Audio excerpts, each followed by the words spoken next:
13 जून 2025 आणि पुढील 2 दिवसाचा महाराष्ट्रातील पावसाचा अंदाज घेऊन आलो आहोत.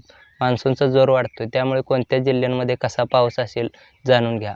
कोकणात 13 ते 15 जून दरम्यान मुसळधार पाऊस. मुंबई, ठाणे, रायगड, रत्नागिरी, सिंधुदुर्गात विजांच्या कडकडाटासह जोरदार सरी. 15 जूनला सिंधुदुर्गात अतिमुसळधार पावसाचा इशारा. पुणे, सातारा, कोल्हापूर, सांगली, नाशिकमध्ये हलका ते मध्यम पाऊस. 14 जूनला पुणे आणि साताऱ्याच्या घाटमाथ्यावर जोरदार सरी. कोल्हापूर, सांगलीत 15 जूनला पावसाचा जोर वाढेल. शेतकऱ्यांनी पिकाची काळजी घ्यावी. विदर्भात मान्सून सक्रिय. नागपूर, चंद्रपूर, गडचिरोली, अमरावती, यवतमाळमध्ये मध्यम ते मुसळधार पाऊस. 14 जूनला गडचिरोलीत अतिमुसळधार पावसाचा इशारा. मराठवाड्यात हलका ते मध्यम पाऊस. छत्रपती संभाजीनगर, बीड, नांदेड, लातूरमध्ये 14 जूनला पावसाचा जोर वाढेल. शेतकऱ्यांनी पेरणीपूर्व हवामान तपासावे.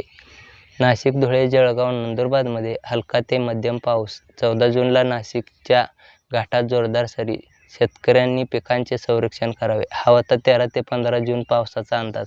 व्हिडिओ आवडला असेल तर लाईक, शेअर, सबस्क्राईब करा आणि तुमच्या भागात पाऊस कसा आहे ते कमेंटमध्ये नक्की सांगा.